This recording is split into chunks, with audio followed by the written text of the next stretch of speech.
del día de hoy. Es nuestra última clase. Me encantaría que se puedan conectar otras personas más. Bueno, hay cosas en la vida que no podemos controlar, ¿sí? Y hay otras que podemos no controlar, pero sí ver desde otra perspectiva. Y básicamente, chicos, es lo que busca la terapia cognitivo-conductual. Entonces, para mí es vital y ha sido vital la asistencia de ustedes, el acompañarlos también en este conocimiento, en este descubrir herramientas, que muchas veces tenemos distintas motivaciones. Sin embargo, también de acuerdo a las nuevas experiencias que atravesamos, podemos nosotros modificar cómo percibimos o interpretamos ciertas cosas y en base a las nuevas conductas que tomamos, también llegamos a, digamos, modificar o impactar en nuestro cerebro, pues nuestro cerebro es como un computador. Va hacia donde nosotros lo dirigimos. Solo que en el cerebro tenemos una gran ventaja y es que podemos enfocarnos desde la conducta o desde el pensamiento para modificar esas emociones y las asociaciones que les damos a los eventos que estamos viviendo, ¿ok? Entonces, ¿qué va a cambiar o qué va a transformar esa sensación o percepción que tengo ante distintas situaciones? Cómo yo interpreto, cómo yo elijo accionar ante esa situación, ¿verdad? Y qué otras alternativas, mientras más neuroplasticidad yo puedo practicar o desarrollar, sí, digo, hablo practicar porque nuestro cerebro es un músculo. Si nosotros lo ejercitamos en ser flexibles, va a llegar un punto en la vida en el que va a ser completamente flexible. Y no hablo de una elasticidad visible necesariamente, pero sí que les va a brindar mucho más equilibrio a ustedes, ¿ok? Voy a conectarme desde la lacto para compartirles las diapositivas y que podamos dar inicio a la clase de hoy, que para mí es una clase hermosísima. ¿Por qué? Porque no solamente vamos a hablar de terapia cognitivo-conductual, sino que vamos a conversar sobre algo que es básico en nuestra vida y es la autoestima. ¿Qué es la autoestima? Es el concepto que creamos a través de lo que hemos aprendido, de lo que hemos recibido, vamos creando un concepto y vamos fortaleciendo quiénes somos, cómo nos vemos a nosotros mismos, ¿ok? Es esa base sólida de cómo me percibo, me autopercibo a mí mismo y cómo me defino a través de esas experiencias e interpretaciones que he realizado. Muy bien, denme un segundito para conectarme. Acá estamos. A ver, y sí, como les decía Arnold, por allí hay un librito de técnicas de terapia cognitivo-conductual, terapias conductuales, y también les voy a estar enviando otras dos sorpresitas y un libro de hábitos atómicos, que es el libro, bueno, yo lo tengo en físico, de James Clear, Hábitos Atómicos. Es un libro bastante bueno, chicos. Creo que deberían aprovecharlo realmente. Fíjense, yo creo que este libro debió llegar a mi vida cuando yo era adolescente, realmente. Sin embargo, ya que no llegó siendo adolescente, yo elegí leerlo en la adultez, me fue bastante útil y de hecho tengo que releerlo. Pero antes de volver a leerlo, quise obsequiárselo a mi hijo, antes de comprármelo para mí, quise darle este obsequio a mi hijo porque a mí me habría gustado leerlo a esa edad. Entonces él progresivamente se ha ido interesando en la lectura, ¿verdad? Fomentando esa lectura en él.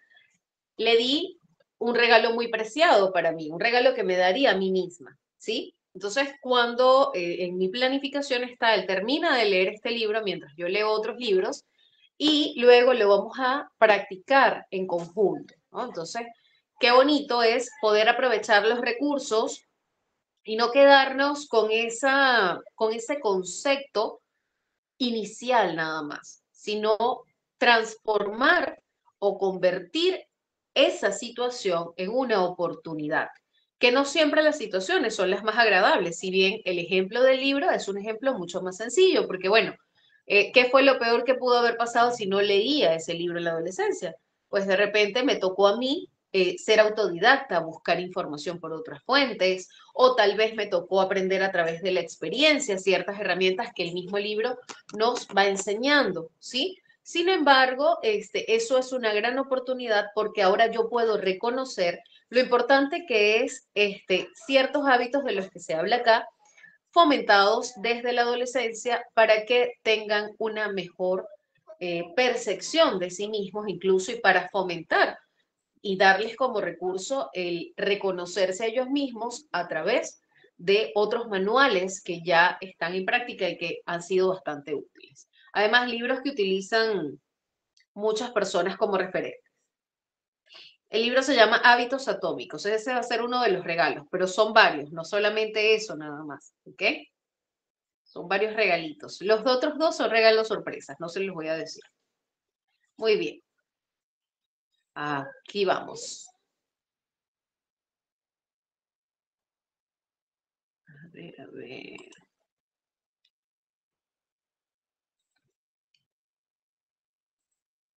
Ahora sí, chicos.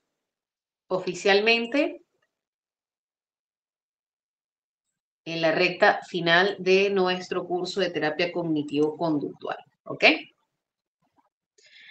Muy bien, entonces hoy en nuestra clase número 5 vamos a hablar sobre la terapia cognitivo-conductual aplicada a los problemas emocionales, tomando como base el día de hoy lo que es el problema de autoestima, cuando tenemos una autoestima distorsionada, ¿ok?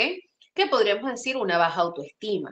Yo le llamo que la autoestima está, denme un segundito para ubicar los lentes porque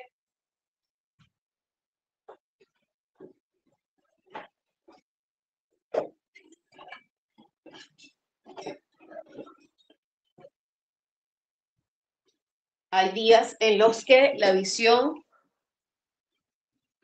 ya no es tan, como hoy he estado leyendo todo el día y trabajando, capacitándome, también trabajo para Remax, entonces he estado en capacitaciones desde ayer y hoy todo el día así, full, full, full. Ya la vista comienza a agotarse, ¿no? Pero, por supuesto, súper emocionada de estar acá con ustedes. Muy bien, chicos. Entonces, sí, como les decía, lo que es autoestima es algo que se puede reconstruir, como cuando nosotros tenemos un edificio y ese edificio de repente pudo haber tenido buenos cimientos o algunos buenos y otros no. Entonces, eso genera ciertas, en etapas de la vida, genera que hayan ciertas grietas, podemos decirle.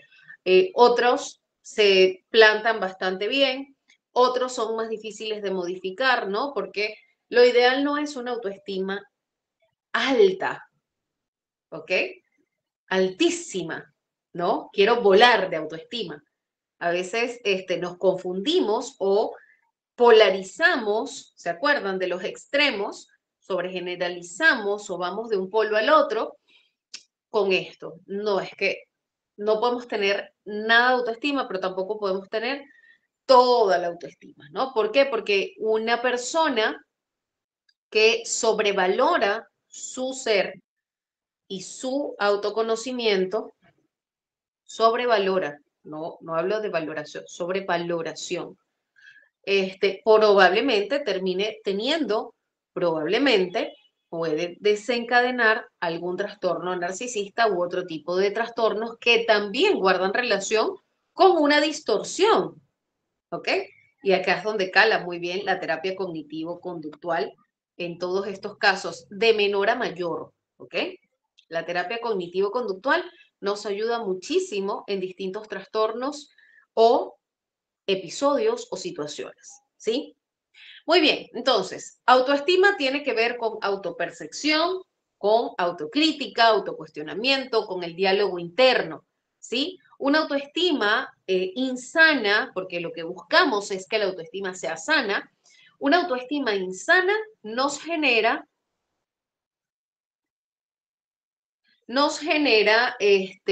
a ver, chicos, no sé, creo que no todos están. Sin embargo, sí me gustaría que quienes es la primera vez que ingresan se permitan, pues,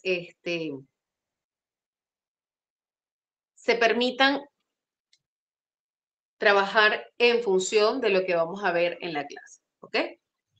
Sí me gustaría invitarlos a permitirse disfrutar de lo que yo les he preparado el día de hoy. Si hay algo en el camino que necesitan aclarar, lo podemos hacer, ¿sí?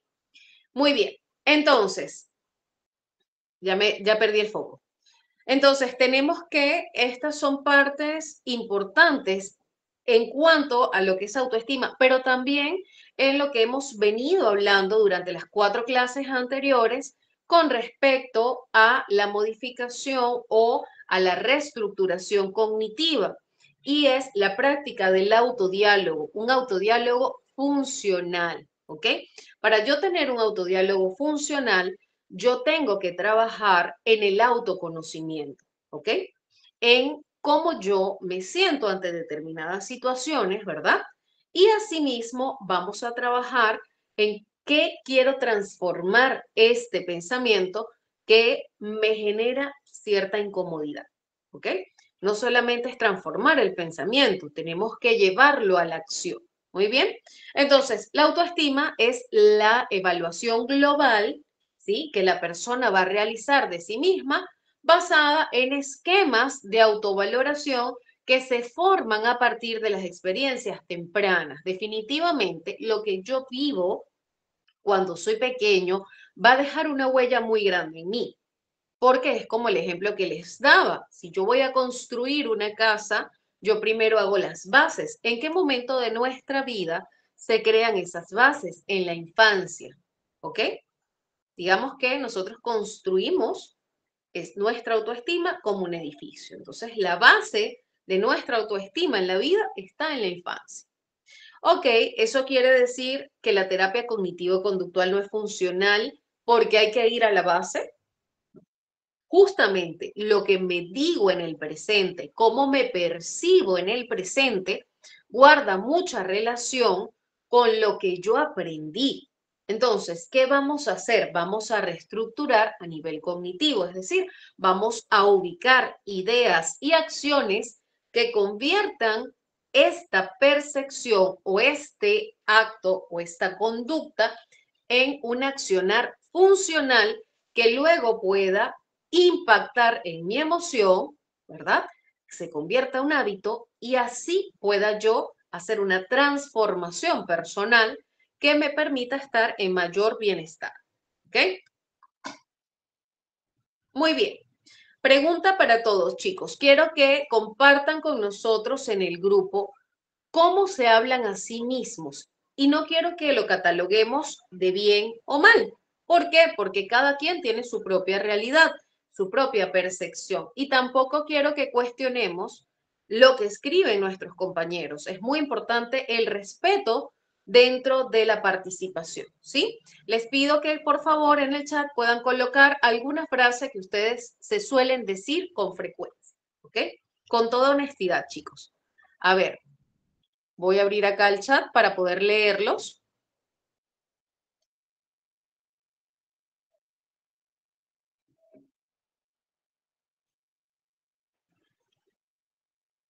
Muy bien, Catherine, fortaleza. O sea, tú te dices, soy una persona con fortaleza, es lo que entiendo. A ver, ¿quién más? Norma. Muy bien, Daniela, tú eres lista, eres fuerte, eres inteligente, eres hermosa. Excelente. También pueden poner las cosas que se dicen que no son tan agradables. La idea es que ubiquemos qué cosas nos decimos realmente, ¿ok? Si yo les digo a todos, a ver, ¿cómo se hablan ustedes? Ay, no, tal cosa. Pero cuando estamos en un momento, en una situación que normalmente nos expone cómo nos hablamos, ¿qué me digo? Cuando estoy en un momento frustrante, ¿qué me digo? Puedes, sirves para mucho, eres valiente. Saraí, qué bonito nombre, Saraí. El de ustedes también, chicas, también está muy bonito. Tómalo con calma, ¿ok? ¿Se acuerdan en las clases anteriores los ejemplos? Cuando hicimos reestructuración cognitiva, ¿cómo, cómo era el ejercicio de transformar eso que estábamos viendo en negativo, cómo lo transformábamos, ¿no? A ver, ¿alguien más? ¿Alguien más que nos comparta cómo se habla a sí mismo? ¿Ok? Lograré lo que quiero ser y no tendré miedo y tomaré con calma. Ok, lo tomaré con calma, muy bien. Soy fuerte, guerrera y valiente. ¿Ok?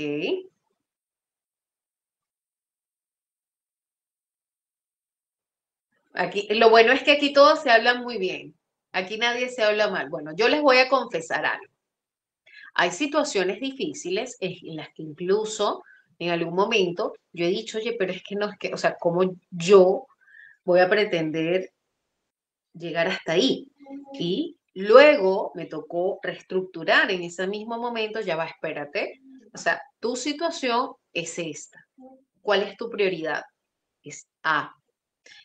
¿Qué estás haciendo? Bueno, yo estoy haciendo B, ¿ok? Y B va hacia la dirección que tú quieres llegar. Ok, sí. Muy bien. Entonces, ¿qué sientes? Siento miedo. Y habló conmigo. Ok, siento miedo. Ok, chévere. Ya está bien. Bueno, vamos a sentir el miedo, ¿no? Tengo miedo. ¿De qué tengo miedo? Tengo miedo de no lograrlo. Tengo miedo de no, o sea, bueno, una de mis metas es, sinceramente, tener una casa con una laguna, atender consultas hasta el último día de mi vida, esa es la realidad. Y ser conferencista. Acá doy clases. Realmente muchas veces tenemos una gran cantidad de alumnos y es maravilloso, yo me lo disfruto muchísimo. Entonces, cuando vienen esos momentos que nos ponen inestables, que son parte de la vida, son parte de la vida. Entonces, allí es donde es importante ver, chicos, cómo nos hablamos nosotros. ¿Y por qué les digo esto? Profe, no es una charla motivacional la clase, no, no es una charla motivacional, pero ojito que así es, depende de nuestro contexto. Sin embargo, hay cosas que no podemos controlar, porque les cuento que cuando yo me gradué, yo estaba segurísima de que yo iba a lograr todo lo que yo quería y así, rapidito, ¿no? Cuando me graduó, enseguida conseguí trabajo, pude abrir mi consultorio privado con otra colega, trabajaba aparte de mi consultorio, tenía alquilado un consultorio en un ambulatorio que era bastante reconocido en donde yo estaba. Adicional a ello, estaba en un centro de rehabilitación como psicóloga encargada, trabajaba para una empresa como psicóloga organizacional, o sea, para mí era imposible que no cambiara la brújula, ¿me entienden? Pero vino una crisis fatal en Venezuela y tuve que emigrar, ¿sí? Y lloré, les cuento, yo lloré en las calles, lloré alguna vez en la calle, porque me sentía frustrada y me tocó vender café, chicos. Me salí a vender café. La primera vez lloré como miércoles y después dije, bueno, tengo que disfrutarlo, porque si no voy a estar llora, que llora, que llora. Y no, pues no, yo quiero dar consultas, yo quiero hacer plata, así que pues nada, vamos que algún día me colegio, ¿ok? Y comencé a hablar conmigo misma. Ok, ¿qué quieres? Ok, seguía estudiando, seguía leyendo. A todo el mundo le decía, soy psicóloga, hago terapia, soy psicóloga, hago terapia, soy psicóloga, hago terapia. ¿Ok? Entonces, chicos, es importante cómo en los momentos más difíciles nosotros nos hablamos. ¿Y por qué les digo esto? Créanme, es la primera vez que expongo esta realidad, por lo menos en una clase. Nunca lo había expuesto así. Sin embargo, realmente quiero compartir con ustedes lo que es la parte más importante de afrontar cómo nos sentimos realmente, de ser sinceros con nosotros, ¿sí? Y así, ¿y por qué les digo esto? Porque quienes son colegas, a sus consultas no le va a llegar pacientes diciéndole, es que yo soy valiente, es que yo soy fuerte, no, es que él me engañó porque no sabe el valor que yo tengo. No nos van a decir eso. O por lo menos no es el común denominador. ¿Cierto? ¿Qué pasó, hijo? Ay, mamita, yo lo hago ahorita. Dame un segundo. No, nene. ¿Pueden creer que mi hija quiere cambiar a una sobrinita que tenemos de visita hoy? Me prepararé para el desastre después. Ok, volvemos al tema. Entonces, nosotros vamos a tener consultantes que vienen y nos dicen, es que yo nunca voy a conseguir a una pareja. Nunca alguien me ha valorado y nadie me va a valorar, porque es que nadie lo ha hecho. ¿Ok? Es que mis papás siempre le han tomado atención al resto. Es que mi mamá está enfocada en su pareja. Esas son consultas reales que llegan a nuestro lugar de trabajo. ¿Ok? Es que no, es que, o sea, es que tú lo lograste porque, bueno, tuviste suerte. O sea, yo no voy a tener esa suerte. ¿Ok? No es que yo no sé hacer eso, es que yo no sé hacer tal cosa, es que yo no puedo. Ya lo intenté mil veces, ya lo intenté mil veces y no lo pude hacer. ¿Ok? Así se hablarse bonito. ¿Ok? Entonces, es importante que comencemos a nosotros trabajar en identificar para poder psicoeducar en la identificación, que es la base de la terapia cognitivo-conductual.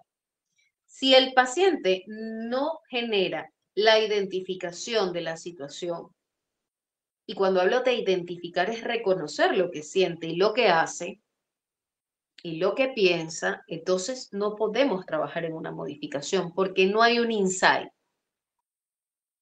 Chicos, me hago entender con el ejemplo, no quiero desvirtuar la clase, quiero que sea más comprensible. A ver, ¿cómo van? Muy bien, Cristel, Catherine, Cristel ya, Nancy, Ingrid, Saraí, ¿cómo van? Daniela.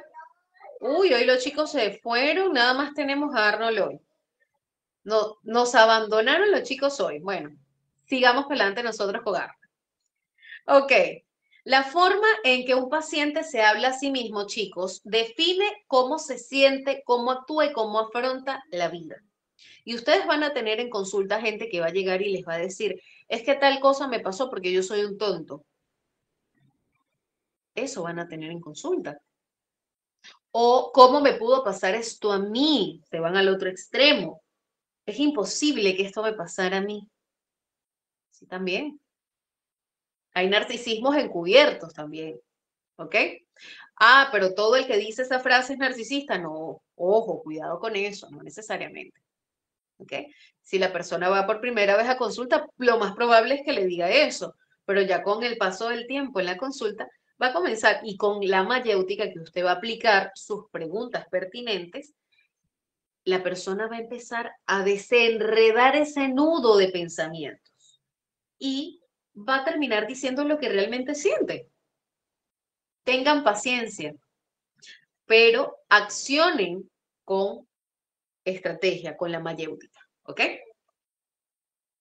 Muy bien, según Beth y según Finney, la estructura cognitiva se maneja en estos niveles de pensamiento.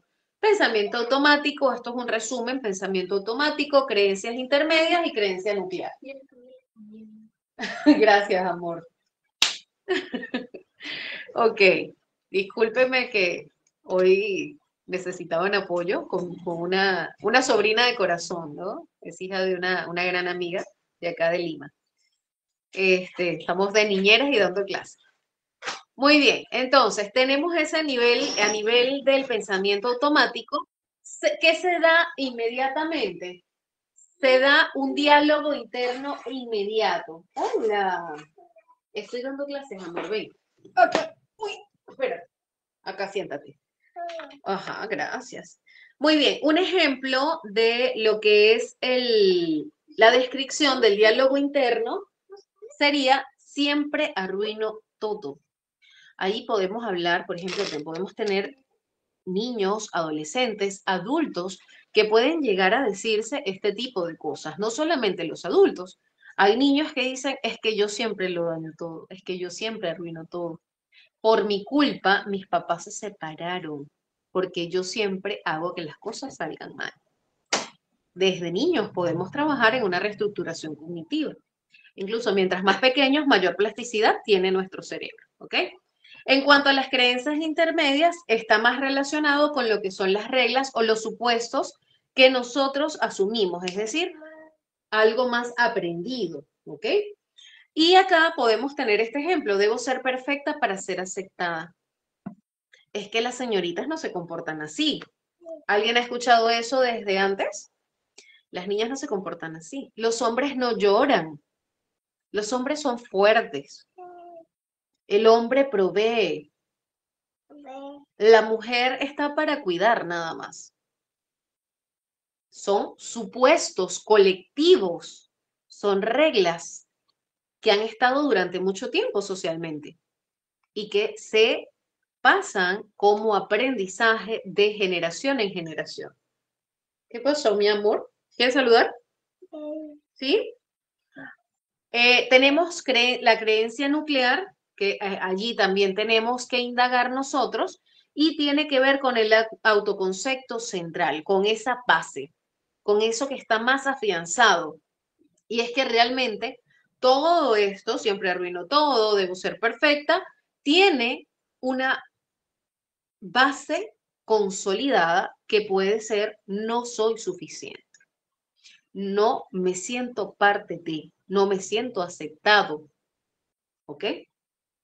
No me van a elegir. Entonces, como no me van a elegir, me toca quedarme con el que me golpea. Hay relaciones de pareja que funcionan así. Y hay gente que dice, pero es que no entiendo por qué no deja esa relación. Porque se siente insuficiente, porque se habla como si no puede ser capaz. ¿Ok? Porque acciona desde la creencia limitante. ¿Sí? ¿Se acuerdan de las creencias limitantes? Las vimos en una de nuestras clases.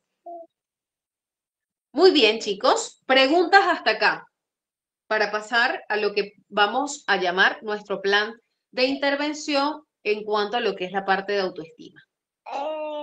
Ajá. Así de autoestima, diles. Vamos a ver el plan de intervención. Plan de intervención, muy bien. Ok.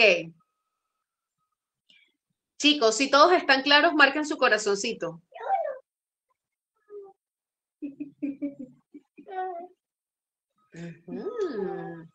Qué lindo. A ver, te voy a bajar para que juegues con Irene para yo continuar, ¿sí? Ya, vayan a escuchar canciones de K-pop. Cuidado. Ah, ya, ok. Pero ponle bajito, amor, no hay problema. Muy bien, chicos, excelente. Entonces, si llega a nosotros una situación, un problema de autoestima, estamos trabajando en un colegio y queremos aportar a ese niño que viene o ese adolescente que viene a nosotros a acudir ayuda, o ese adulto que viene a nuestra consulta y hemos identificado que tenemos que trabajar en la autoestima, pues vamos a iniciar con la base. Vamos a identificar los pensamientos automáticos negativos, es decir, las autocríticas, lo que él relaciona con su situación. Sí, podemos incluso hacerlo de esta manera. Muy bien, vamos a hacer una lista de los pensamientos que vienen a ti en determinada situación. ¿Ok? O vamos a hacer un registro de pensamientos. Eso no va a ser en un solo día, eso va a tomar tiempo, por lo menos una semana inicialmente. Entonces usted le va a pedir a la persona que identifique un pensamiento que era el que traía, no sé si se acuerdan del primer video que vimos, qué pensabas mientras venías a la consulta, ¿ok? Entonces, de allí comenzamos a ubicar la identificación de los pensamientos, luego le vamos a pedir esa tarea y va a ubicar situación, emoción y pensamiento, ¿ok? Luego con ustedes, con el paso de la terapia, vamos a trabajar en la reestructuración o la resignificación a nivel cognitivo de esos pensamientos, ¿sí? Perdónenme. Por allí les tengo una escala sorpresa. Ni tan sorpresa, dije yo no me aguanto con las sorpresas. A mí siempre me ha encantado dar regalos, chicos. Entonces, no me aguanto para darle regalos, no me deja mi TDAH aguantarme los regalos. Es que me disfruto mucho cuando das y recibes esa alegría compartida.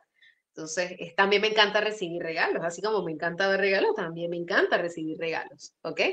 Entonces, por allí les voy a compartir esta escala, que puede ser una escala que se utilice de manera inicial en nuestros procesos terapéuticos también y que nos va a dar una buena guía y una buena orientación. Hay otras herramientas para autoestima, hay muchos cuestionarios, hay muchas herramientas súper sencillas de aplicar, ¿ok?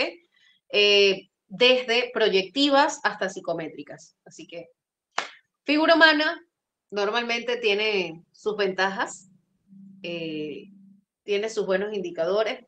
Sí, no es lo más válido, no es lo más viable. Siempre recomiendo acompañarla de una prueba que sea, que sea psicométrica. Sin embargo, nunca he dejado de aplicar los test proyectivos.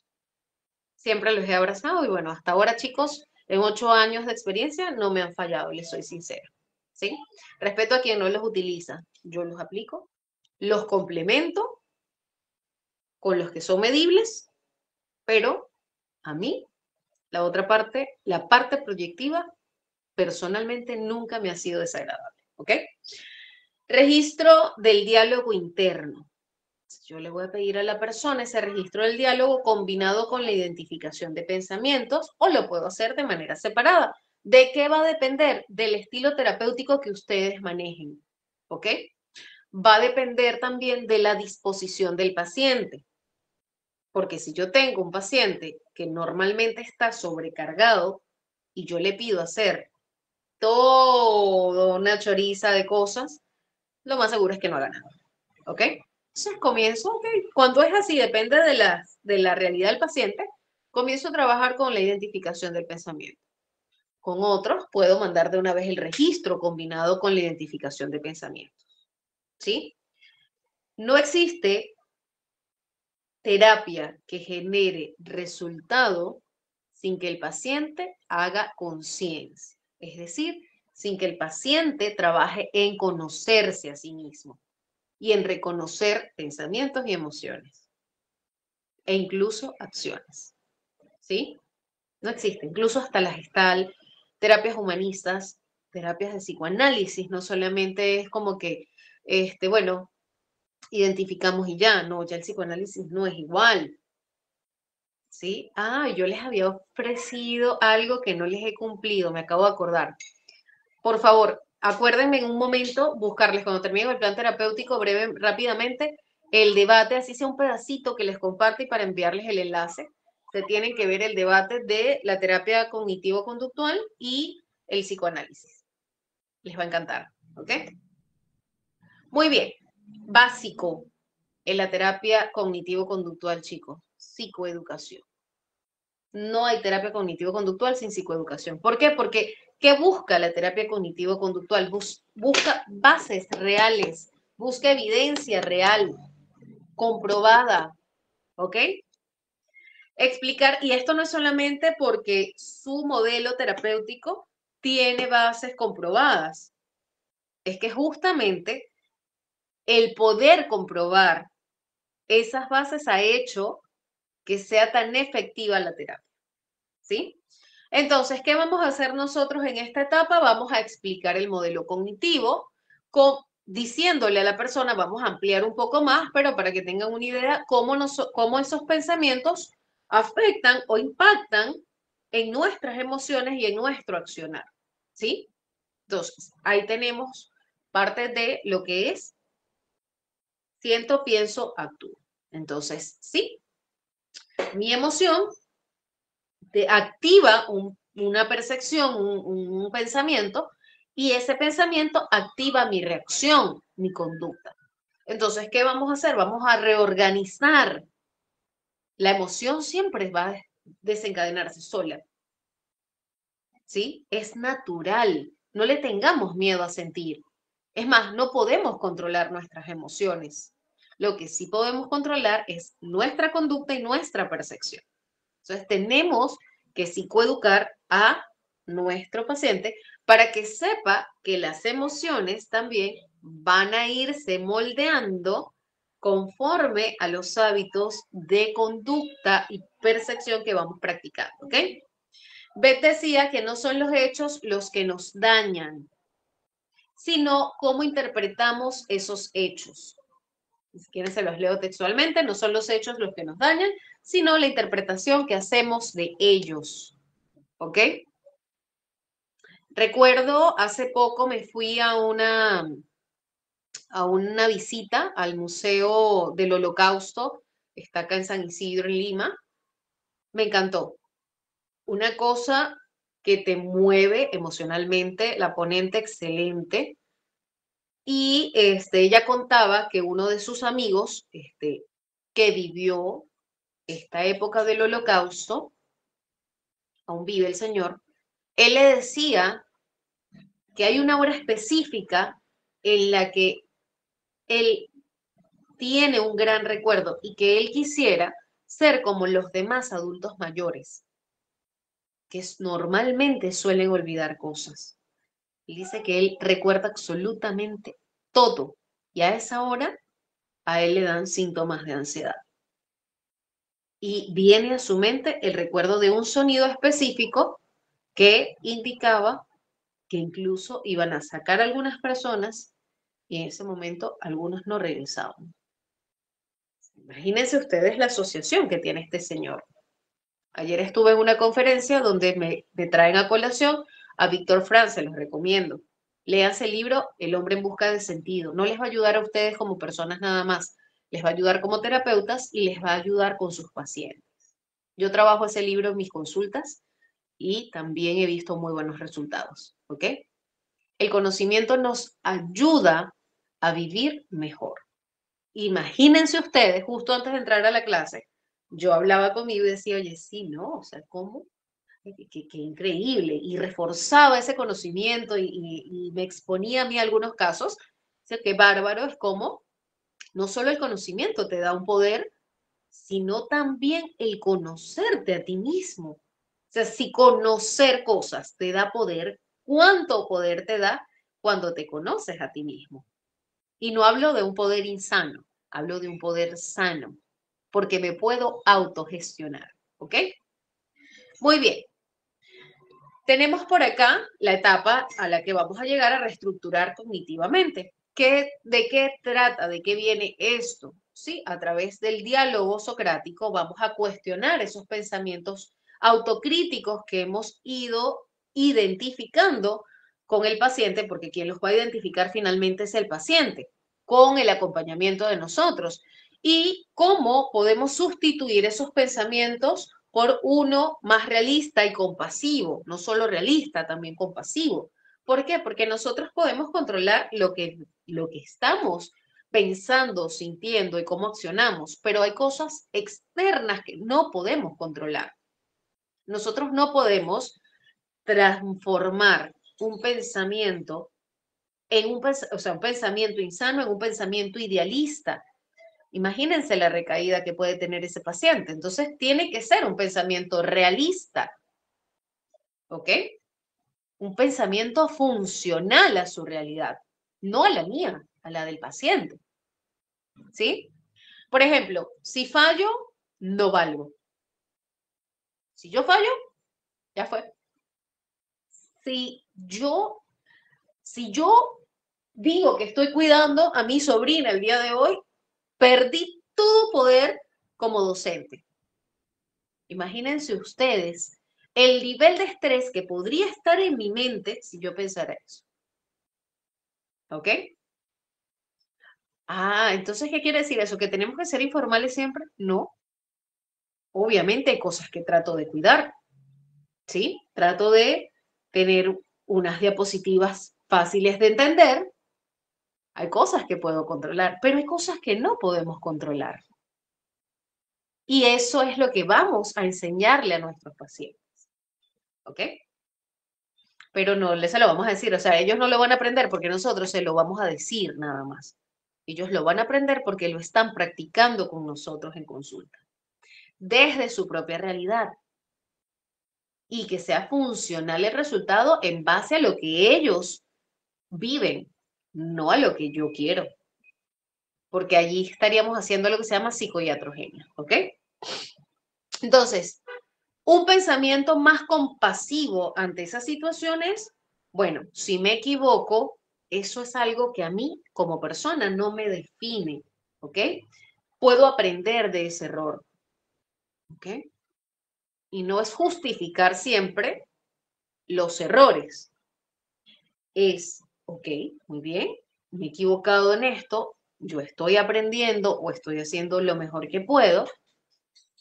¿Cómo puedo yo transformar o sea, qué aprendizaje obtengo de esta situación? ¿Se acuerdan del diario emocional que les comenté que estructuramos por allí, que, bueno, por ahí nos va a ser útil?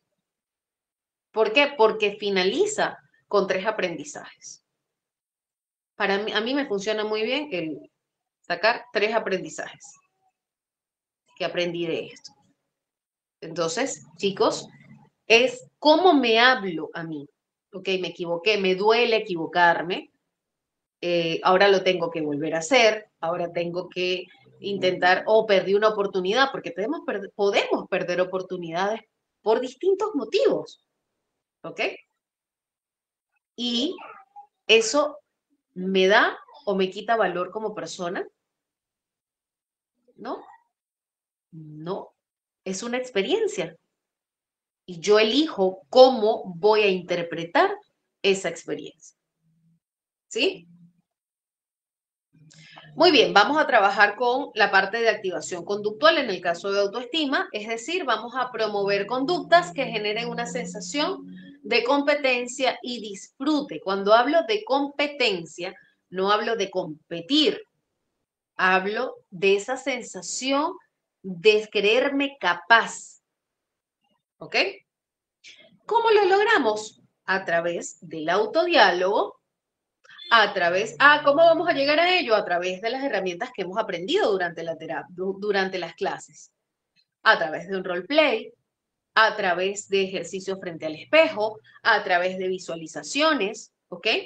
Vamos a reentrenar a esa persona, la vamos a programar en algún punto, ¿sí?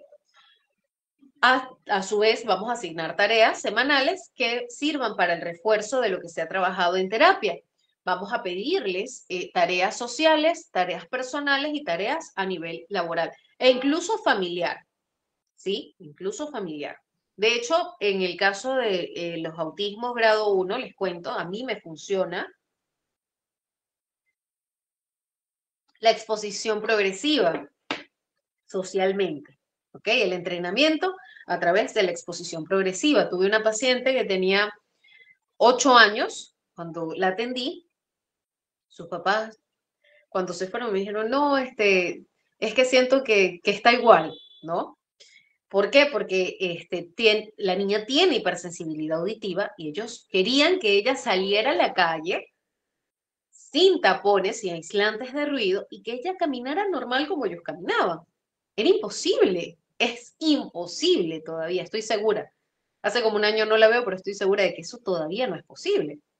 Lo que sí fue posible y que incluso ellos me comentaron fue, eso nosotros tenemos que evaluarnos cómo nos hablamos. Imagínense que yo dijera, ay, por mi culpa se fue el paciente.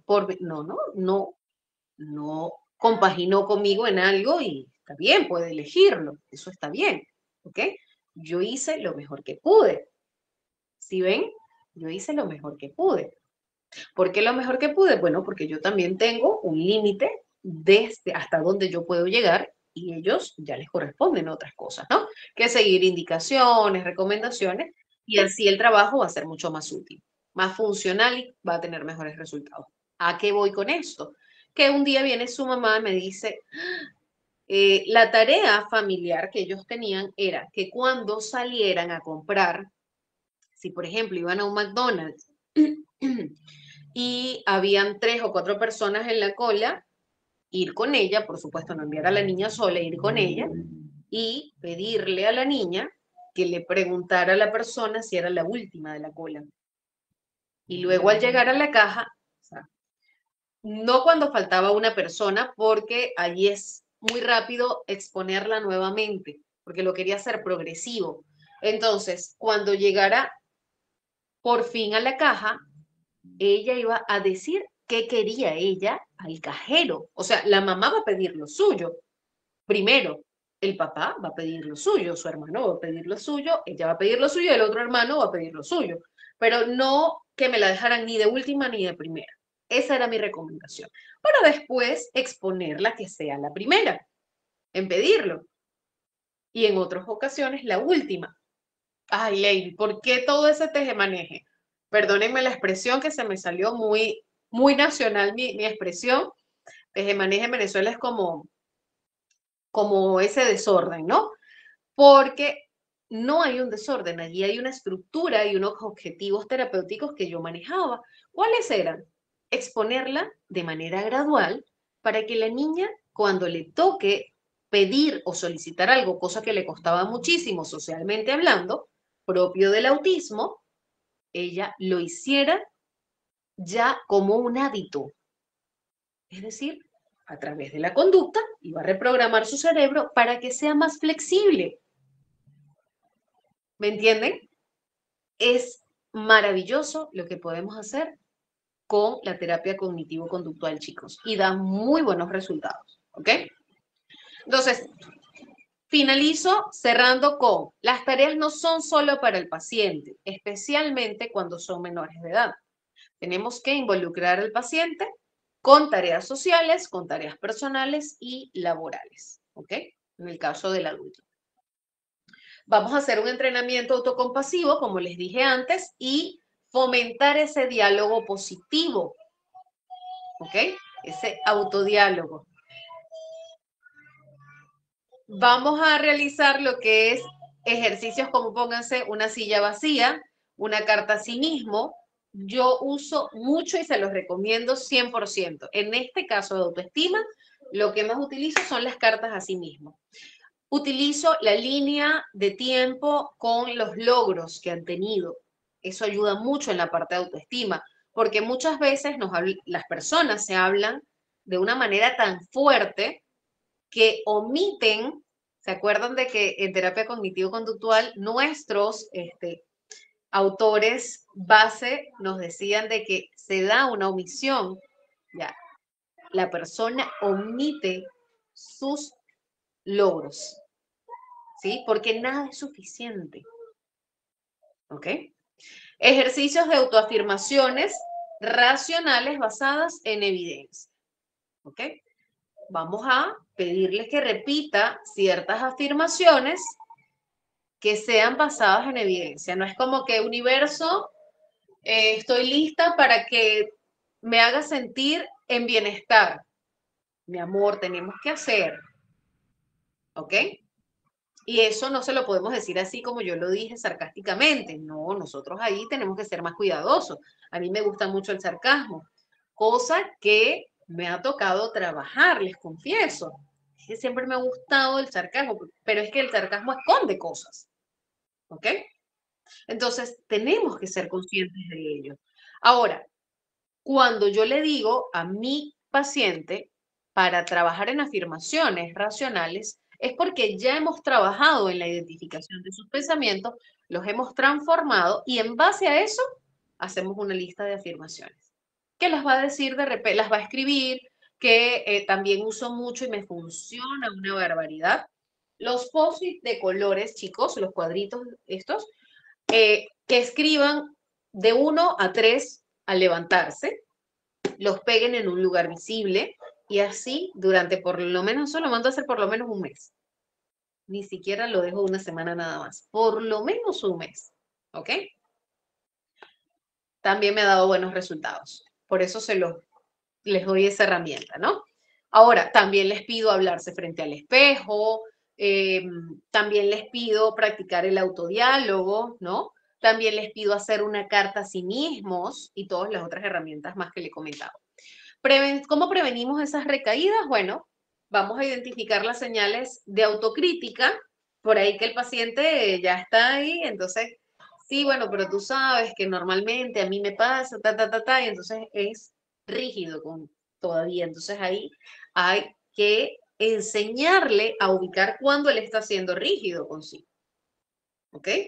Con sí mismo. ¿Qué haré? Un segundo. Iré. Un ratito, amor, tráela. Ven, mi amor, ven. Ya tráela. Deme un segundito. Amor, tráela. No, sí, está aburrida. Ya. Ven, mi vida, ven, vamos a dar la clase. Ven.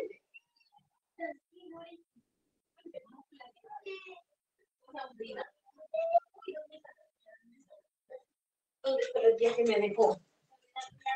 A ver. Uy, esta cosa. Mira. Vamos a dar la clase. Acompáñame. Muy bien, chicos. Una pregunta bastante funcional es, ¿qué haré cuando mi mente me ataque de nuevo? Y hagan que el paciente lo responda, pero no solo eso, que lo practique en la consulta, ¿sí? Que lo practique a través de un roleplay, que incluso lo practique a través de visualizaciones guiadas, ¿sí? Y por supuesto, bajo el mismo diálogo socrático también, que tiene que ser una base fundamental. La intención de la terapia cognitivo-conductual es que cuando el paciente tiene un alta, o sea, no tenga recaídas. Ese es el objetivo. Sin embargo, obviamente también pueden haber recaídas, ¿no? Nosotros no podemos controlarlo todo. Muy bien. ¿Algunas preguntas o comentarios hasta acá, chicos? ¿Cómo vamos? ¿Todos claros, todos conformes con la información hasta acá? ¿Alguna pregunta?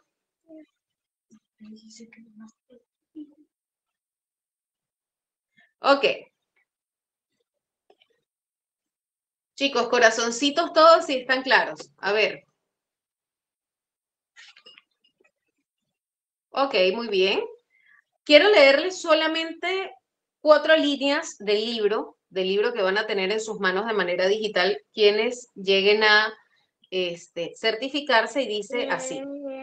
Sí, para quienes se certifiquen, dice, la ciencia de cómo trabajan los hábitos. El proceso de construir un hábito puede dividirse en 4 simples pasos.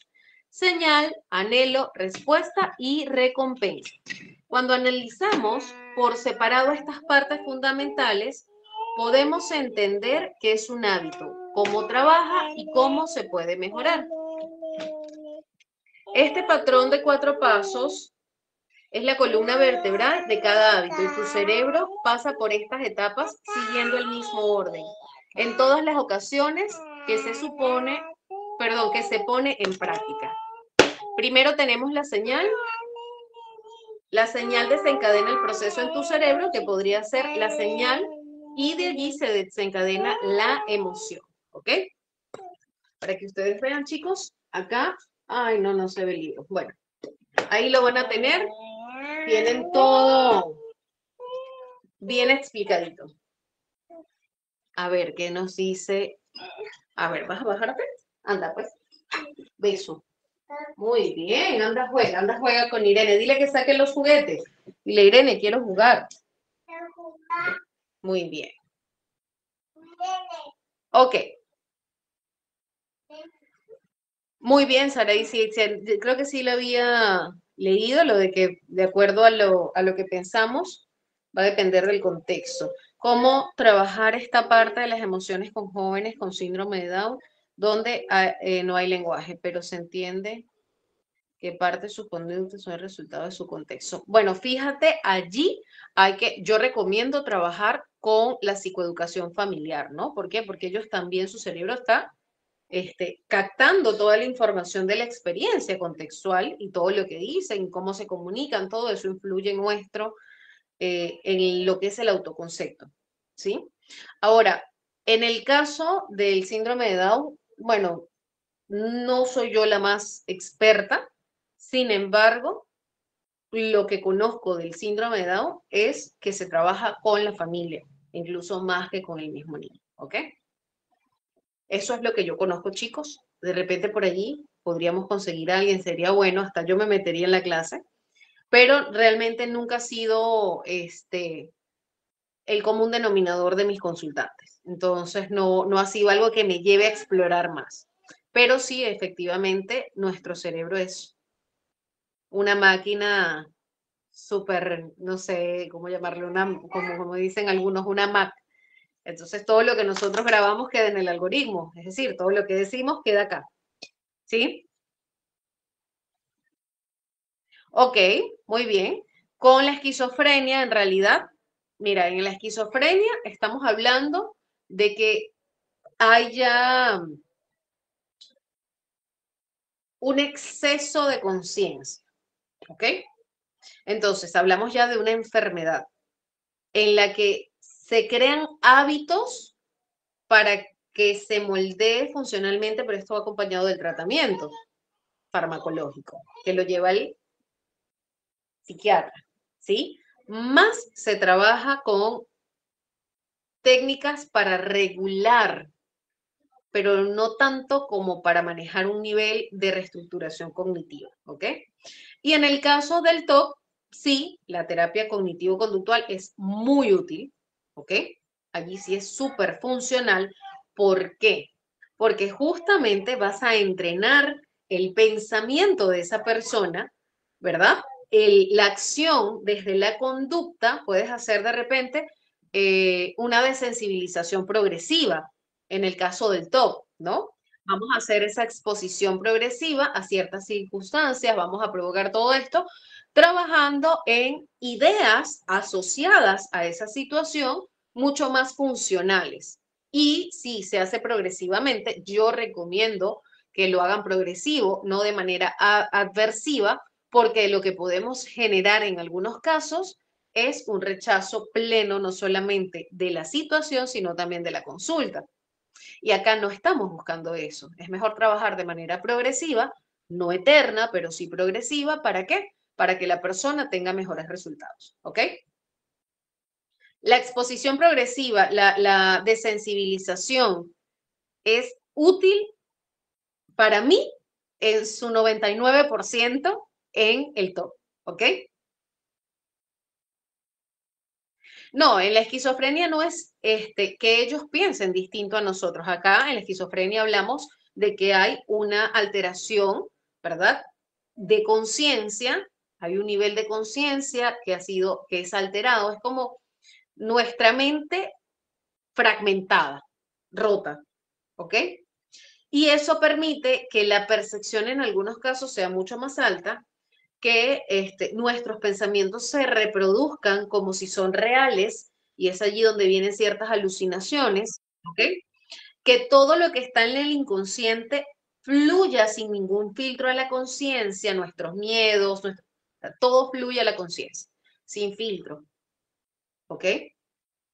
Según el psicoanálisis, una persona que, digamos, no filtra lo que está en el inconsciente, definitivamente llega a la esquizofrenia.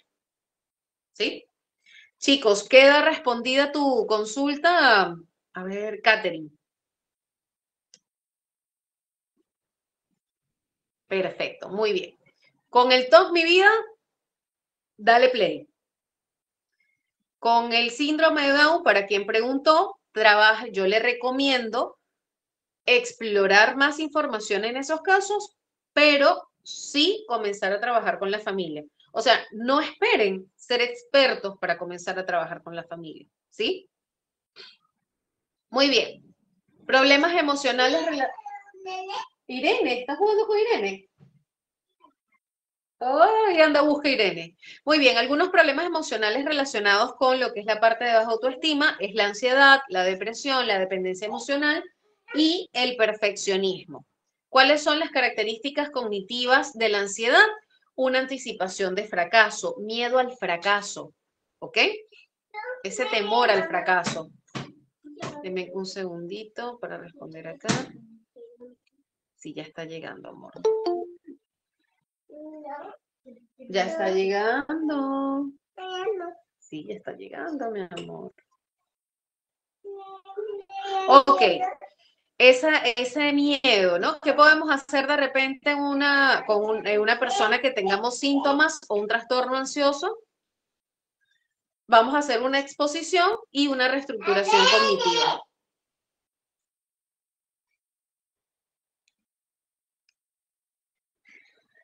La depresión, tenemos pensamientos de inutilidad, es decir, no soy útil, no sirvo, no puedo, ¿ok? ¿Qué vamos a hacer acá? Vamos a hacer activación conductual, vamos a manejar un diario de gratitud, porque tenemos que identificar qué cosas sí viven y qué cosas me hacen reactivarme ante mi día a día. Es decir, vamos a asociar nuestro día a día con cosas o aspectos positivos. La dependencia emocional se maneja muchas veces bajo creencias de no merecimiento. ¿Ok? ¿Qué sería? ¿Qué sería una creencia limitante, verdad? Entonces, acá vamos a trabajar con reestructuración y entrenamiento en asertividad, ¿sí? También podemos agregar acá un diario de gratitud, también podemos agregar una reestructuración. Ah, ya les puse la reestructuración, perdón, pensé que no.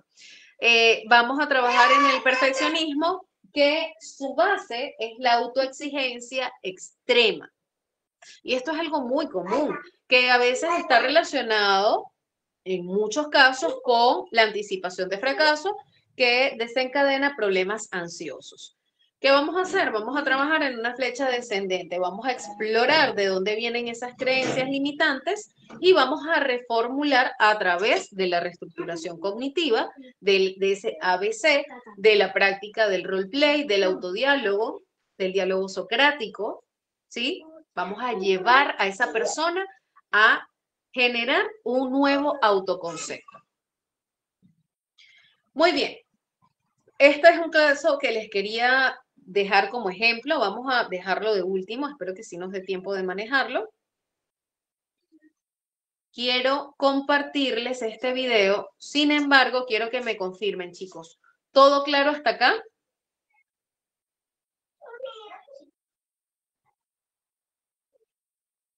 Ok, ¿todo claro hasta acá? Muy bien. Me confirman si logran escuchar el videíto, ¿sí? ¿Esa? Mejor me voy. No, espera. Yo quiero conocerte y aprender a cuidarte. ¿Es en serio? Sí. Ah, bueno. Voy a desempacar mis cosas. No entiendo. Que todo no se soluciona con solo pensar positivo y sonreír. Eso no te lo crees ni tú, cerebro. Terminé. Pero, ¿por qué tus cosas se ven tan serias y aburridas? Hasta tienes una tristeza a tu lado. ¿No se supone que representas todo lo feliz, exitoso y bonito del mundo? ¿Y quién te dijo a ti que la autoestima es sinónimo de felicidad, éxito y belleza? Este curso que compré de un coach motivacional. ¿Con qué dinero compraste eso? No preguntes. Pues no, cerebrito, yo no soy nada de eso. ¿Y entonces qué eres? Bueno, la autoestima es la forma en la que te percibes y te valoras a ti mismo. Y el amor propio es el cuidado, aprecio y afecto hacia tu persona. Junta todo ello y me tendrás a mí, que en pocas palabras, soy el afecto fundamental hacia ti mismo. Y yo jamás exigiré de ti grandes logros o apariencias para quedarme a tu lado. Porque en realidad, la autoestima no se trata de alcanzar la perfección, la belleza más admirada o la inteligencia y productividad más impecables, sino más bien de respetarte con una amabilidad dulce, de conocerte con una paciencia comprensiva, de cuidarte día tras día. Y tampoco se trata de estar feliz todo el tiempo, sino más bien de aprender a disfrutar de los momentos agradables de la vida, pero también de acompañarnos cuando nos sentimos perdidos, de escuchar nuestras tristezas cuando las cosas pierden su sentido y de abrazar nuestra propia compañía a lo largo de este camino. Suena más fácil eso de pensar positivo y ya. Que algo suene fácil no significa que sea efectivo, al menos no a largo plazo. Además, entenderme y cuidarme no es algo tan difícil. Que no es difícil, ¿dices? Ya verás que no. Estos son, a grandes rasgos, los componentes de la autoestima, y en el centro de todo esto están los pensamientos, los cuales he dividido en 3 grupos para poder explicar esto un poco más fácil. Así que vamos con el primer grupo, los pensamientos que tratan sobre ti. Estos pensamientos, cuando son negativos, suelen influir sobre tus niveles de autoestima. No valgo nada, no soy suficiente. Y luego, lo que sucede es que para lidiar con estos pensamientos, las personas suelen desarrollar ciertas reglas que van guiando la forma en la que viven. Deberías ser más, lograr más, hacer más. Compárate con las otras personas. Sé autocrítico y autoexigente hasta que alcances la perfección, y solo entonces comenzarás a ser suficiente. El problema de estas reglas es que terminan por mantenerme a mí en estos niveles bajos. Entonces no soy suficiente, porque no soy perfecto. Por eso, la idea es identificar estos pensamientos y las posibles reglas que tengan para modificarlas a algo más flexible y funcional. No es necesario buscar la perfección, porque como humanos no somos perfectos. Lo que sí es necesario es apreciar y cuidar la persona que soy en este momento. Y para cultivar nuestra persona, no es necesario compararnos con los demás ni exigirnos con dureza. Suena fácil decir esas palabras, pero otra cosa es creerlas. Pues por eso son importantes mis ingredientes. ¿Esos corazones son tus ingredientes? Sí. Eso no era para comer. ¿Cerebro? Eso se sintió como un cálido abrazo honesto y comprensivo. ¿Y sabes qué más siento y qué me impacta más? ¿Qué? Indigestión. Ya vengo. Bueno, estos ingredientes en realidad son herramientas para trabajar en los pensamientos y cultivar la autoestima. Y para este primer punto, uno de los ingredientes más importantes es el diálogo interno amable, necesario para pasar del diálogo interno negativo y la autocrítica destructiva. ¡Ay, pero es que somos bien inútiles! ¡Nunca hacemos nada bien! A un diálogo más respetuoso y a una autocrítica más constructiva. Cerebro, no poder con todo no nos hace inútiles. Mejor, vamos a intentar hacer las cosas de otra forma. Luego está el ingrediente de la aceptación, que es el aceptar que somos seres humanos falibles. A veces acertaremos y otras veces nos equivocaremos. A veces los humanos tienen a la perfección como estándar a alcanzar, pero de hecho ideal solo es un alimento para la frustración. Nunca seré lo suficientemente bueno. Y muchas otras veces creen que la autoestima depende de alcanzar logros, belleza o éxitos. Solo cuando alcance mis metas voy a comenzar a amarme. Las metas son importantes, claro está, pero cuando basas tu autoestima exclusivamente en ello, es posible que comiences a depender de la aprobación de los demás y a enfocarte solo en las apariencias, olvidando lo fundamental. De ahí la importancia de aceptar que no somos seres humanos perfectos y aceptarnos, incluso aunque no hayamos alcanzado nuestras metas. A ver, déjame practicar eso de la aceptación. Bueno, como me acepto tal y como soy, no necesito cambiar ni mejorar. Así que autoestima, me caes bien, pero ya te puedes ir. No creo que la aceptación se refiera a eso. Es que, cerebro, aceptar no es sinónimo de renunciar al acto de cultivar tu persona o tu vida. Se trata, más bien, de intentar comprender y abrazar a tu persona, lo cual incluye dejar de luchar contra aquello que no puedes controlar, pero cultivar o modificar aquello que sí puedes cambiar. Pero, ¿y cómo voy a saber diferenciar qué cosas modificar y qué cosas aceptar? ¿Y por qué no hay una tercera opción de ignorarlo todo y ya? Puedes ignorar, sí, pero muchas veces aquello que ignoras regresa. Entonces, para saber qué cambiar o qué aceptar, es útil el tercer ingrediente, el autodescubrimiento. Este acto de conocerte a ti mismo te ayudará a identificar y a expresar lo que sientes y piensas. Y también te ayudará a identificar qué aspectos quieres cultivar o trabajar y en qué aspectos practicar la aceptación. Ahora bien, cabe señalar que todo lo visto hasta ahora no quiere decir que deban de amar todos ustedes todo el tiempo. Habrán momentos de frustración, enojo, autocrítica, momentos en los cuales quizás no se sientan bien con ustedes mismos. Así, tener amor propio no se trata de amar todo ello, tampoco de ignorarlo. Se trata, más bien, de cultivar el respeto hacia ti mismo cuando estés en estos momentos. Ya con estos ingredientes y la práctica, este tipo de pensamientos y reglas comenzarán a ser más flexibles y funcionales. Y con esto cerramos el primer grupo. ¡Ay, creció! Ahora, los siguientes grupos los resolverán ustedes y yo me quedaré aquí a observar. ¿Qué? ¿Nosotros? ¿Y si nos equivocamos? Equivocarse hace parte de ser humanos y aprender a gestionar los errores de forma constructiva hace parte del desarrollo de una autoestima estable. Vamos a intentarlo juntos. Ni modos. Ahora sigue el segundo grupo, los pensamientos que se preocupan por los demás. Mi valor depende de la opinión de los demás. Debes complacer a los demás y cumplir sus estándares. Solo así no serás rechazado y obtendrás su validación. Ahora es momento de cuestionar dichos pensamientos. Pues yo opino que esos pensamientos son correctos, porque cuando somos rechazados por los demás nos sentimos mal y cuando nos aprecian nos sentimos bien, así de simple. Eso puede ser cierto, pero ¿en serio crees que nuestra valía depende solo de la opinión de los demás? Sí. Siguiente grupo. Pues, retomando un poco lo que vimos en el primer grupo, creo que nuestra valía depende más del cómo nos tratamos a nosotros mismos y del cómo vivimos nuestra vida de acuerdo a nuestros valores, intereses y necesidades, y no tanto de las opiniones de los demás. Mi valía se nutre del cómo me trato a mí mismo y del cómo vivo de acuerdo con mis valores e intereses. Entonces, no necesitas complacer en todo a los demás, ni cumplir con sus estándares, ni demostrar ser algo que no eres, porque tu valía no depende de eso. Y cuando nos lleguen las críticas u opiniones externas, aprenderemos a gestionar las destructivas para que no afecten nuestra autoestima y a escuchar con objetividad las constructivas para decidir si estamos de acuerdo o no y aprender de ello. Ya pueden comenzar a poner los ingredientes. A ver, esto es otra vez el autodescubrimiento, y me imagino que sirve para comenzar a vivir de acuerdo a nuestras necesidades, intereses y valores, y también para comenzar a discernir lo que nos hace bien y lo que no, lo que es aceptable en nuestras vidas y lo que no, lo cual nos ayudará a tomar decisiones y a poner límites. Así es. Y luego está la autoafirmación, que es el acto de afirmar que somos el centro de la vida, lo cual implica imponer nuestras opiniones sobre los demás sin tener en cuenta sus necesidades. Esa es una interpretación curiosa de la autoafirmación, pero equivocada.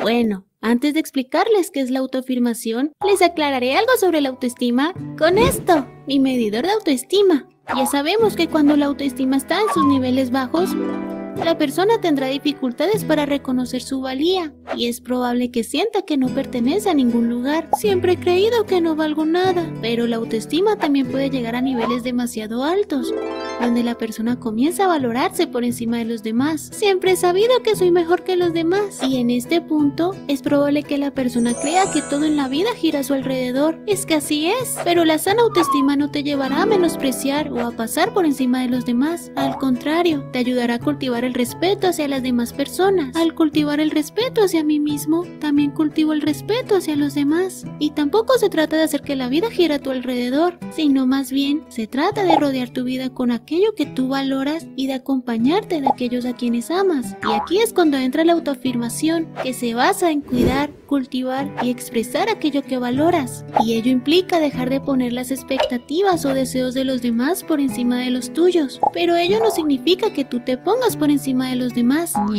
En pocas palabras, la autoafirmación es comenzar a ser fiel a ti mismo. Y si estás de acuerdo, no te cierres a escuchar o a conocer otras perspectivas, pues eso quizás puede llegar a enriquecer aún más tu persona. Y ya con esto podemos pasar al último grupo, los pensamientos que tratan sobre tu vida o tu futuro. Lo sabía, era más fácil solo pensar en positivo y ya.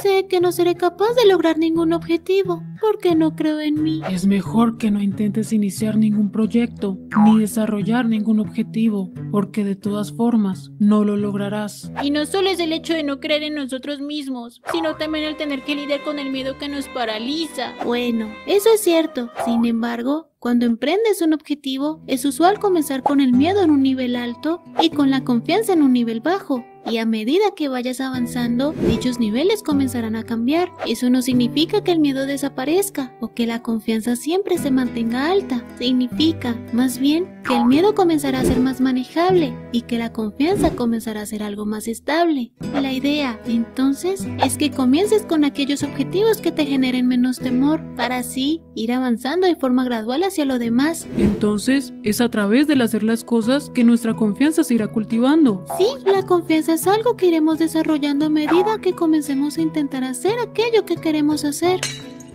Entonces, comenzaremos a desarrollar nuestros objetivos y a aprender en el proceso, incluso aunque no siempre podamos controlar los resultados. Bien, ahora los ingredientes. A ver, autorresponsabilidad. Ni idea para qué será. Supongo que se trata de tomar responsabilidad de nuestras acciones y decisiones, y entre esas decisiones, cultivar aquellas que cuiden de nuestro bienestar mental y físico. Y a este ingrediente podemos añadirle la coherencia, en el sentido de que tus acciones y decisiones sean coherentes con tus intereses, valores y objetivos. Eres útil. Y por último está la autoeficacia. Creo que esa se refiere a confiar en nuestras capacidades y habilidades. Pero hay un problema. ¿Cuál? No tenemos ni habilidades ni capacidades en las cuales confiar. En ese caso, podemos explorar nuevos intereses y quizás encontremos algo que pueda convertirse en una habilidad. Y así, con el tiempo, iremos cultivando nuevas capacidades y también nuevos pasatiempos. Pues será que sí. Muy bien, y con esto ya podemos cerrar el último grupo. Y para finalizar, quiero decirles que no se preocupen ni se culpen si sienten que hay cosas de aquí que no logran cultivar por momentos. Y tampoco es necesario que se preocupen por mí todos los días. Si se cuidan y se respetan a sí mismos y dedican tiempo a aquello que más valoran y a quienes más aman, yo estaré bien. Recuerden que este proceso puede durar toda la vida, porque todo el tiempo estamos cambiando, aprendiendo, comprendiendo cosas nuevas. Al final, la autoestima no es una meta. Yo no soy una meta, soy el abrazo que te das a ti mismo a lo largo de esta experiencia de estar vivos. ¿Y ahora, por qué te enojas? Porque ahora que tenemos toda esta información, me di cuenta que desperdicié nuestro dinero en este curso. ¿Y cuánto dinero gastaste? Por tu paz mental, es mejor que no lo sepas. Pero... Ya, no te preocupes, ya pasó. Gracias por tener mi paciencia. A ver si...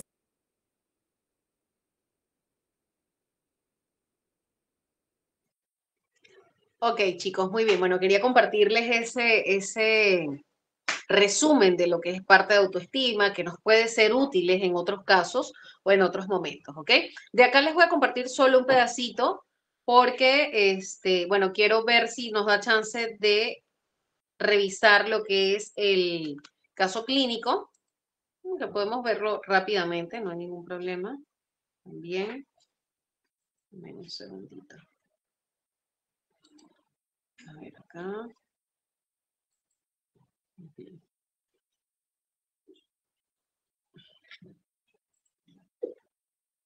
Muy bien. En este caso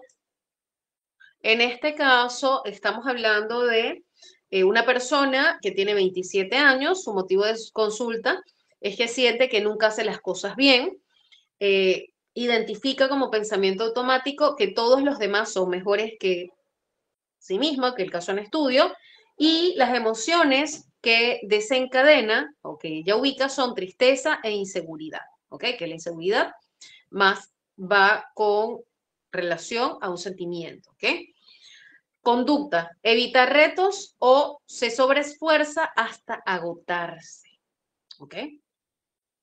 O los evita, es decir, hay un autosaboteo allí o se sobreesfuerza. Tenemos que identificar primero el pensamiento base. ¿Cuál sería ese pensamiento base? No soy suficiente. ¿Ok? Y tenemos que trabajar en el cuestionamiento de qué pruebas tienes de que no eres suficiente. ¿Cómo puedes validar tú que todos son mejores que tú? ¿Qué te hace pensar que todos son mejores que tú? ¿Ok? ¿Con quiénes te estás comparando? ¿Sí? ¿Realmente todos son mejores que tú?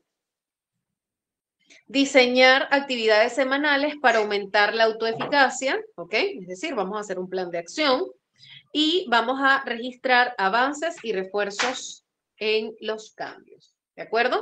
Entonces, por acá tenemos más o menos cómo sería ese proceso de intervención en alguien que nos dice, siento que nunca hago las cosas bien, y esto nos puede servir de guía incluso para otros pensamientos limitantes. Muy bien, chicos. Vamos acá. La autoestima no se construye pensando que eres perfecto, sino recordando que mereces respeto incluso cuando fallas. Y por allí que el respeto se da hacia sí mismo. Cuando psicoeducamos a las personas y transformamos la acción en hábitos, nuevas acciones en hábitos, comenzamos a pensar distinto y comenzamos a sentir distinto. Es decir, podemos comenzar no desde la emoción, como en otros casos lo hacen otras corrientes, sino desde los hábitos que construimos, dándole significado a lo que pensamos, llevándolo a una comprensión o a una racionalidad funcional, ¿sí? que transforme o que termine impactando en la asociación para que las emociones, cuando se activen, no ocasionen o tengan un impacto directo en un accionar disfuncional. ¿Ok? Muy bien, ahora sí. Les comparto parte de lo que es el debate entre la terapia cognitivo-conductual y un terapeuta cognitivo-conductual y un psicoanalista. En muchas ocasiones sabemos que es multideterminado, o sea que hay un montonazo de cosas, así que a veces llegar a una solución de compromiso, decir, bueno, debe ser esto, como, no sé, tenés ataque de pánico por esto, por esta experiencia que tuviste, por esto, como que no se le da demasiada vuelta al respecto, o sea, en pensar el por qué, sino en qué lo mantiene, qué está haciendo que hoy en día esta persona no pueda hacer X cosa que quiere hacer. Pensando desde el lugar más funcional, que la persona viva la vida que quiere vivir, básicamente. Un factor de mantenimiento podría ser, por ejemplo, en este caso, que el sujeto, por ejemplo, me cuenta de determinado momento de su vida donde no tuvo ataque de pánico. En el momento en el cual estaba plagado de ataque de pánico por todos lados. Y investigando, pudimos identificar de que fue en un momento donde él estaba, en principio, fuera de la casa de sus padres y sin estudiar porque estaba de vacaciones. Y el estudio era un tema súper importante de la demanda de los padres, que él de hecho estudiaba el 100% que podía del tiempo, o por lo menos tenía esa exigencia. Después hay que ver si procrastinaba y tenía otras cosas, ¿no? Pero vivía muy estresado con respecto a eso. ¿El estudio en sí podría ser un factor de mantenimiento en ese caso? ¿O cómo lo pensarían? Porque en el caso este, o sea, animarlo a ver qué pasaba si se permitían no estar 100% estudiando, fue positivo. Sí. Yo pensaría que esto es algo muy común en el trastorno de pánico. No en los ataques de pánico, como en el trastorno de pánico, que se empieza a generalizar a diferentes ambientes. Sí. Entonces, de repente, digo, empiezan en el colectivo, después pasan a la fila de supermercado, pasan a un recital, pasan a la facultad, y la persona cada vez empieza a limitar más su repertorio conductual, empieza a hacer menos cosas porque cada cosa de esta es activa. Y siempre el último escalafón, como la parte más compleja, es cuando empieza a generalizarse el entorno cotidiano de la persona. O sea, básicamente su casa, que es el lugar seguro, habitual. Mi trabajo es fácil porque uso Clica. Así es como llevo el control de todas mis tareas. Empiezo vaciando todo lo que tengo que hacer. Que es cuando empezamos a pensar como los casos más vinculados quizás a la agorafobia y demás. O sea, y personas que tienen miedo hasta, digo, no sé, de repente de salir de sus casas, de salir a la vereda, por el miedo a los síntomas, a la incomodidad, de no poder escapar de eso. Puede pasar esto, que de repente digo, se esté generalizando, por ejemplo, el entorno de la casa de su familia y cambiando de entorno lo vea como algo más seguro, sin estos estímulos estresógenos o el estudio de la familia, y ahí no aparezca de repente. Eso sí, se podría pensar como algo habitual. De hecho, en general, digo, en este tipo de trastornos, si no se tratan, el problema es que empiezan a generalizarse de tal manera que de repente cualquier entorno, cualquier estímulo puede generarte... Terrible, toman toda la vida de la persona. Tal cual. Muy heavy. A diferencia, bueno, justo lo que hablamos de la fobia, que la fobia es mucho más sencilla en ese sentido. Te armás la vida para no estar en contacto con eso y punto. Es mucho más fácil. Total. Yo tenía una paciente, por ejemplo, que tenía fobia a las arañas y no solamente su vida, todo su entorno se había acomodado a eso. De tal forma que, por ejemplo, no sé, ella convivía con su pareja, iban al supermercado y tenían que comprar insecticida, o donde estaba la góndola de los insecticidas, iba solamente la pareja, porque ella ya solo ver la imagen de la araña le evocaba como todo el temor y demás. Entonces, claro. Y la pareja iba, compraba, lo envolvía con un papel blanco para que no se vea el dibujo de la araña y lo dejaba en una parte de la casa. Tremendo. Su familia, sus amigos, nadie mencionaba la palabra araña. Le decían el bicho, por ejemplo. El bicho. O sea, entonces todo su entorno era un factor de mantenimiento enorme que hacía que la persona nunca se exponga ni al más mínimo estímulo que tenga que ver con eso. Tremendo. De hecho, llegaba al punto tal donde cada vez que veía una serie, una película, antes de verla, hacía que alguien más la vea para que le dijera si aparecía o no. Tremendo. Y Y así como digo, en la fobia se vuelve más sencillo porque el entorno se acomoda, si bien puede ser llegar a estos extremos, y vos podés vivir tu vida sin enfrentarlo, sin tener temor. Y hasta podría haber tenido una vida súper funcional. Simplemente, bueno, hay limitaciones que después aparecen. Si vos le querías gritar el gol de Julián Álvarez en el Mundial, no iba a poder. Tal cual. Ahí. Iba a ser un problema. Se perdía algo importante. En No ese podías caso. ver la segunda película de Harry Potter, no podías. Claro, Spider-Man ni hablar. Spider-Man ni hablar, sí. O sea, se vuelve más fácil evitar el estímulo que uno tiene, pero en el trastorno de pánico, como le tememos a los propios síntomas corporales, no hay forma de escapar de eso, porque de repente tomaste un mate y te dio taquicardia y ya está, tenés un ataque de pánico. Bajaste la escalera o subiste la escalera y te transpiraste y te mareaste un poco, listo, o sea, empieza a generalizarse a todo, básicamente. Y Es realmente una vida muy estresante. tal cual. Es mucho más incapacitante, diría, ese trastorno. Que el trastorno de pánico. De hecho, lo que pasa es que la fobia tiene mucha más prevalencia, es mucho más común en la población, pero hay muchas menos consultas que el trastorno de pánico. El trastorno Porque de lo puede pánico, manejar. si bien es muy prevalente, no es tan prevalente como la fobia, y la gente consulta mucho más porque se vuelve mucho más incapacitante realmente en el día a día. Una psicoanalista que quiero mucho y que falleció hace poco, hablando de la fobia, ella decía como que en la fobia le permitía al sujeto armar como un mapa, que es esto que vos decís, como que todo estaba estructurado alrededor de esa fobia y había circuitos permitidos y circuitos no permitidos, y que es como una forma también de armarse un mundo, ¿viste? De armarse un lugar en el mundo que para ella era importante, o sea, que había una función en armarse también el mundo de las agujas. Dicen que la felicidad está hecha de momentos. Por eso vinimos a celebrar el cumple de Catalina a nuestra casa de verano. En el No te puedo dar un ejemplo, pero Vamos a escuchar esta parte rápidamente, chicos. Por acá en el chat les he compartido el enlace para que ustedes lo puedan copiar y se los voy a fijar ya. cuando aparece como algo que a la persona le permite afrontar esa fobia, yo digo, ¿y por qué esto te permitiría? ¿Viste? Porque ahí la conexión no es tan directa y tiene que ver con el segundo comentario que te iba a hacer, que es cuando vos hablas de la etiología, supongo que lo pensás como si fuese de una perspectiva muy de psicoanálisis clásico, de hubo tal experiencia traumática con las agujas, ¿viste? O capaz así lo ven en TCC también. Y eso dejó como, ¿viste? Un trauma esto, como muy directo, muy lineal. Y en los casos muchas veces pasa, al contrario, que se puede ubicar el inicio de cuando empezó eso, pero no una experiencia traumática con eso en sí, sino como... Y me acuerdo que fue en tal momento. ¿Y qué pasaba en ese momento? Y capaz lo que pasaba no tenía nada que ver con las agujas, ¿viste?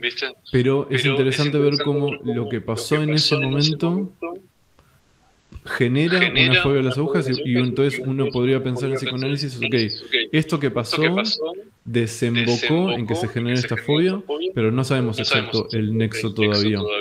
Entonces no sé si lo pensaría como una etiología, sino como una reacción que tuvo el sujeto cuando, vamos a decir, se encontró ante una circunstancia de su historia que no pudo resolver. Te doy un ejemplo de un paciente que tuve hoy. Voy a tratar de no nombrar, no romper el secreto profesional. Pero, por ejemplo, un paciente que viene con mucha ansiedad social extrema, ¿sí? Y apareció en el momento más o menos en el cual se convierte en padre. No es lo mismo decir I have hungry que decir I am hungry. No es lo mismo decir. Y uno pensaría que tiene que ver una cosa con la otra, ¿no? Y bueno, como justo es una sesión de hoy, entonces no tengo tanta investigado y no quiero contar tanto del caso. Pero ahí uno empieza a decir como, ok, o sea, de alguna manera como este episodio, este movimiento en el orden simbólico donde él... Pensando en Voy, esto, bueno, avancé también por- te preguntaría, Avancé para que escuchen la respuesta, chicos. Regálenme 3, 4 minutos más, ¿sí? Porque quiero que en esta respuesta sinteticemos una de las similitudes e incluso que se pueden dar dentro de la terapia cognitivo-conductual con otras corrientes, en este caso con el psicoanálisis.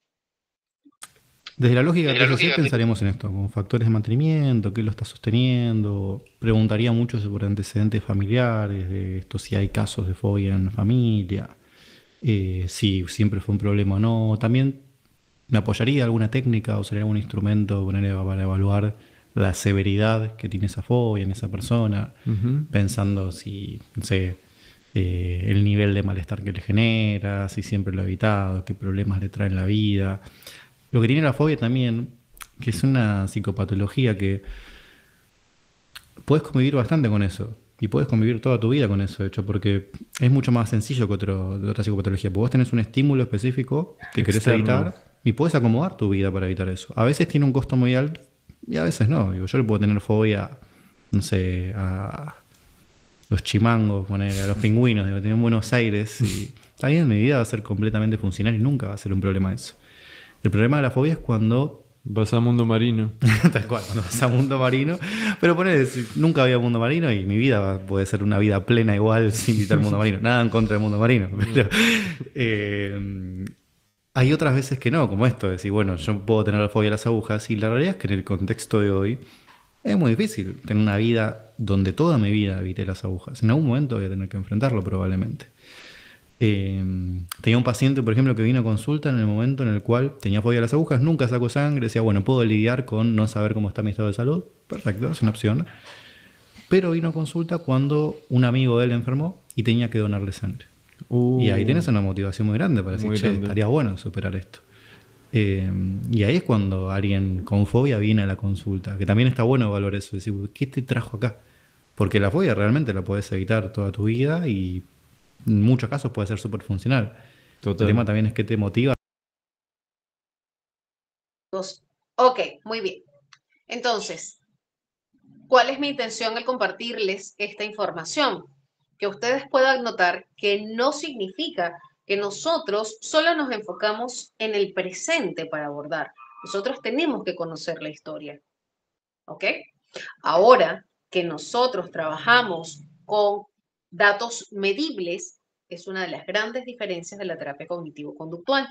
Eso no desmerece las bondades de otras terapias, ¿ok? Como saben muchos, yo soy psicoterapeuta integrativo, me gusta mucho trabajar en función de objetivos, sí, y también me gusta aplicar otras modalidades u otras técnicas.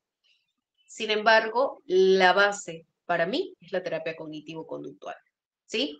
Bueno, chicos, no sé si tienen alguna pregunta, algún aporte. Me gustaría brevemente escuchar qué se llevan del curso, no solamente de la clase de hoy, qué se llevan de repente en una frase, en 3 palabras de nuestro curso. De mi parte, me llevo compromiso, de mi parte, me llevo refuerzo en la importancia de lo que es lo que pensamos y los hábitos que cuidamos. ¿Ok? Creo que definitivamente tenemos que trabajar socialmente desde el cuidado de nuestros pensamientos, desde muy pequeños. Así que los escucho a ustedes y me despido con gran gratitud. Que tengan muy bonita noche. Quiero escucharlos y de ahí le paso a Arnold para que pueda darles la información final.